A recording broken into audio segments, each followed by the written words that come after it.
Ang galing na magsalita. Pag may video na, biglang lumipat kay Snoopy. Di ba na? Oh. Mas mabilis. Bakit? May kuntis na, babae, lalaki. Nagkuntis sila sa swimming pool. Talo man yung babae sa takbuhan. Babae sila eh.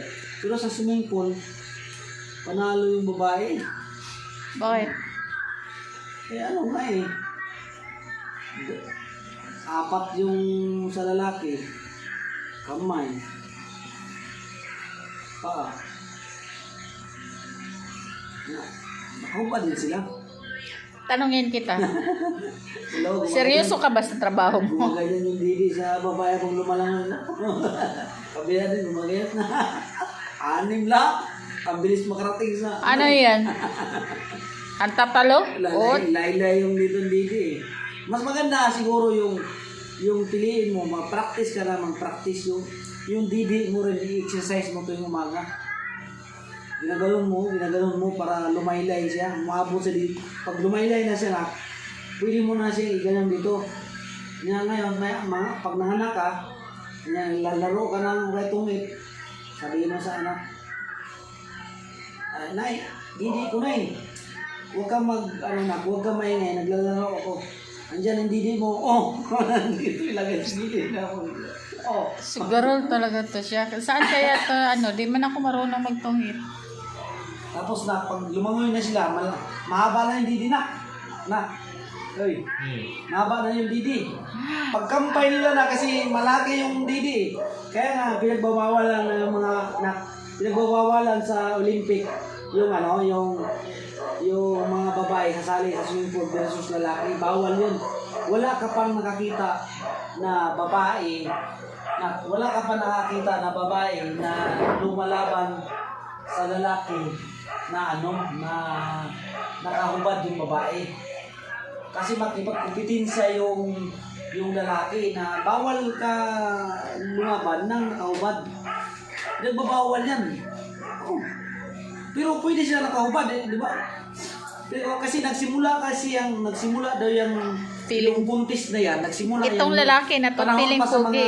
Sa mga native, parang sa Africa, sa South Sudan ba yun? Akala ko, kamag-anak mo, Sa South Sudan, Africa, di ba? Nakabahag lang sila. Tapos, ang didi nila, malaki. Kaya yung nagkuntis sila yung babae at saka lalaki, nanalo yung babae. Kaya yung lalaki na bawal na isali yung mga babae sa kuntis.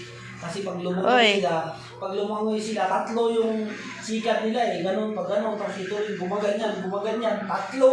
Tapos kabila, 3 rin, 6. Sa lalaki, 4 lang. Kamay, 2. 5, 5 ang sa lalaki. 5. 6 na eh.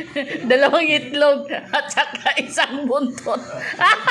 Di ba ito kasali kasi nakabreed mo? Ilisi yan eh. Ha? Ilisi. Ganon na. Tanong babae kasi ilisi yan eh. Ganon. Yung 2 itlog, pabigat lang yun eh.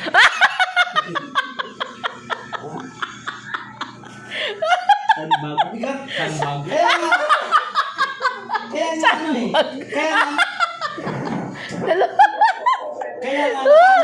Gano'n natulato yan. Tama, lato-lato. Kaya nga natalo yung anak. Kaya nga natalo yung lalaki sa babae. Kaya na, kung si Trito. Lato-lato.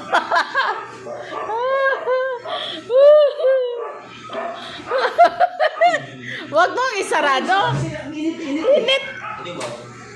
Lato-lato. Sabi niya, ang babae 6. Sa inyo pala. Nakatago eh. Oy, 7 nga sa inyo eh. 1, 2, 3, 4, 5, 6. 7.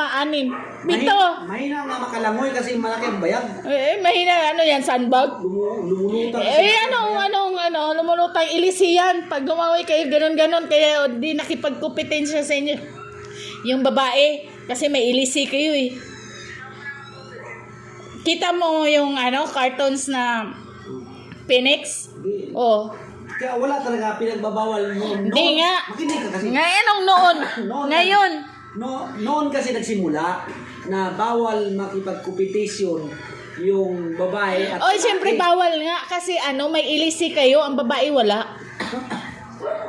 Pero kung sa boxing, pero kung sa boxing, pwede siya na laban kasi Yan na. ano sila, lakas sila eh. Tinan mo yun si nagrereklamo sa Olympics sino yung lumaban ngayon na nagrereklamo siya dahil babae daw pero yung lakas niya pang lalaki. Oh, hindi na siya Baka ulit. tinanggalan ng ilisi. Hindi na siya ulit kasi pwede kasing Uy, bakla eh. asikasuhin mo na yung Palit ng puki eh. Palit ng puki. Taka ka malaki.